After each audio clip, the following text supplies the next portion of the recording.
Bonjour à toutes et à tous. Cette nouvelle série de tutos vidéo est consacrée à GIMP dans sa version 2.6. Comme à chaque nouvelle version, beaucoup de nouveautés. Vous les découvrirez au fur et à mesure des prochains tutos. En démarrant GIMP, on a maintenant trois fenêtres qui s'ouvrent, dont une fenêtre d'image qui est vide. On remarque également que dans la boîte de outils, il n'y a plus de menu. Et les différentes options de ce menu ont été redistribuées dans le menu de la fenêtre de l'éditeur d'images. Donc en fait une réorganisation un petit peu de l'interface de GIMP. Maintenant si on glisse une image sur une des deux fenêtres, boîte à outils ou éditeur d'images, eh bien elle s'ouvre évidemment. Donc dans cette fenêtre d'image qui était vide avant. Si on ferme cette fenêtre, eh bien on a donc la fermeture de l'image, mais on a réapparition de notre fenêtre d'image vide.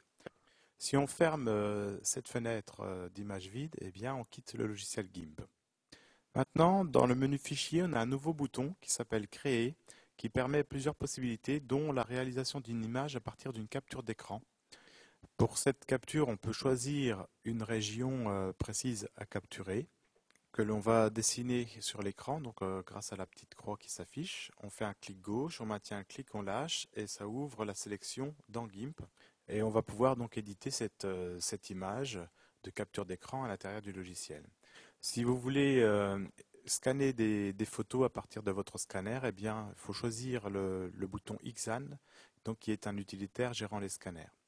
On peut également maintenant créer une image à partir de templates. Donc là, par exemple, un bouton de forme arrondi. On choisit le texte que l'on va afficher dans le bouton, par exemple accueil. Et puis, on peut définir la police de caractères utilisée et sa taille. Les couleurs qui vont correspondre aux différents éléments du bouton. Donc, on peut les modifier, évidemment. Et puis, donc pour un bouton, pour un site internet, eh bien, on peut définir trois états, inactif, normal et activé. Donc, par exemple, inactif, normal quand il est survolé et activé quand il est enfoncé. Voilà, donc on a bien trois images avec des options, enfin, une présentation différente, un peu sombre, enfoncé et puis en surbrillance.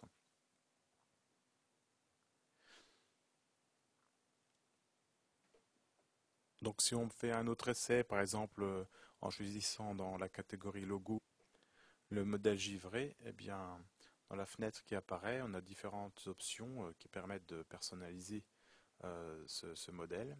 Donc en changeant le texte du logo, on peut changer la taille de police et puis la couleur de l'arrière-plan. Quand on clique sur valider, on a une image qui apparaît toute prête à partir du texte et puis des options que l'on a choisies.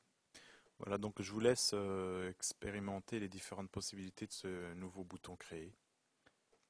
Voilà, également, dans les outils, on a eu une amélioration des boîtes de sélection. Donc si sur ma nouvelle image, je place un repère, par exemple, ce sera plus visuel. Je choisis l'outil de sélection rectangulaire. Et en déplaçant donc, ma boîte de sélection, j'ai une petite croix qui apparaît, qui permet d'accrocher ma boîte de sélection pour la centrer par rapport à un objet. Donc là, ici, mon repère. J'ai toujours mes bords magnétiques. Mais cette petite croix-là est nouvelle et c'est vraiment très pratique à l'usage d'un logiciel comme GIMP. Voilà, donc ma présentation concernant les nouveautés de GIMP s'arrête là. Vous les découvrirez au fur et à mesure des prochains tutos. Si vous voulez en savoir plus, eh bien, je vous propose d'aller sur le site linuxfr.org où il y a un article consacré à GIMP 2.6. Le lien vers cet article est disponible sur mon site internet, donc vous pourrez cliquer dessus pour y accéder directement.